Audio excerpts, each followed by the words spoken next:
Trump और Zelensky वार्ता से पहले ब्रिटेन की बड़ी धमकी को लेकर खबर, जहां यूक्रेन में जबरन कब्जे की कोशिश ना करे रूस के 20 लाख जवान हताहत हो जाएंगे, यह ब्रिटेन की तरफ से कहा गया। ब्रिटिश रक्षा मंत्रालय की खुफिया ब्रीफिंग में यह चेतावनी दी गई है। हालांकि यूक्रेन के 4 पूर्वी क्षेत्रों पर कब्जा करने की ना सोचे रूस, इसका मतलब क्या है? मेरे सहयोगी मनीष झा स्टूडियो में इस वक्त मुझे ज्वाइन कर चुके हैं। एक तरफ होने वाली बातचीत यानी जेलेंस्की और ट्रंप की यह मुलाकात, और दूसरी तरफ ब्रिटेन की तरफ से यह चेतावनी दी गई। ऐसे में बड़ा सवाल है, युद्ध विराम या यूक्रेन का विनाश? और यह सवाल इसलिए भी अहम है क्योंकि बड़ी खबर है, जहां यूक्रेन पर जबरन कब्जे को लेकर 20 लाख लोग हताहत होंगे अगर जबरन कब्जा हुआ। ब्रिटिश रक्षा मंत्रालय की खुफिया ब्रीफिंग में यह वार्निंग दी गई है, पूर्वी यूक्रेन पर जबरदस्ती कब्जे की कोशिश ना हो। अगर रूस ने जबरदस्ती की तो परिणाम घातक होंगे। रूस को संपूर्ण कब्जा करने में 4.5 साल लगेंगे।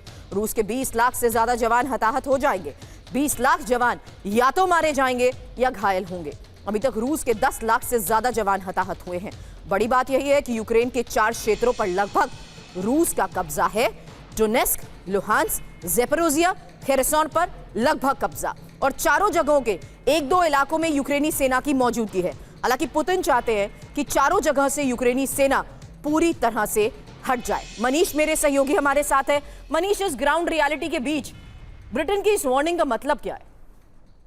बिल्कुल सुरभि, देखिए ब्रिटिश वार्निंग और ग्राउंड रियलिटी को जब मैं कंपैरिजन करता हूं तो मुझे लगता है कि वो जेम्स बॉन्ड की जो MI7 वाली मूवी होती थी जिसमें जेम्स बॉन्ड अकेले जाते थे और रूस में सबको मारपीट करके वापस आ जाते थे, ठीक उसी तरह की फीलिंग है कि उनको लगता है कि रूस ये काम नहीं कर पाएगा।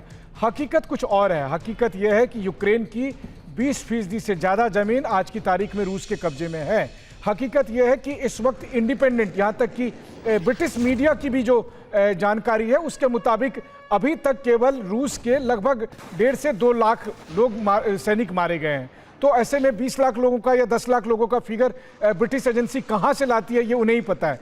लेकिन इन सब से अलग अगर आप देखें तो ब्रिटेन और रूस के बीच में एक अजीब सी अदावत है, और वो आज नहीं है, बहुत पहले है। रूसी लोग बहुत गर्व से ये कहते हैं कि एक बार जो महारानी विक्टोरिया थी उनकी शादी का प्रस्ताव रूस के जार के पास आया था और उन्होंने मना कर दिया था, ये कहते हुए कि महारानी विक्टोरिया थोड़ी मोटी हैं और इस वजह से नहीं हुआ। उस दिन से रूस और ब्रिटेन के बीच झगड़ा चल रहा है। बहरहाल कारण चाहे जो भी हो, लेकिन आज की तारीख में रूस यूक्रेन युद्ध को नहीं रोकने के लिए पूरी तरह से अगर कोई एक मुल्क आमदा है तो वो ब्रिटेन है, और इसीलिए ब्रिटिश प्रधानमंत्री खुद वॉशिंगटन भी पहुंच रहे हैं।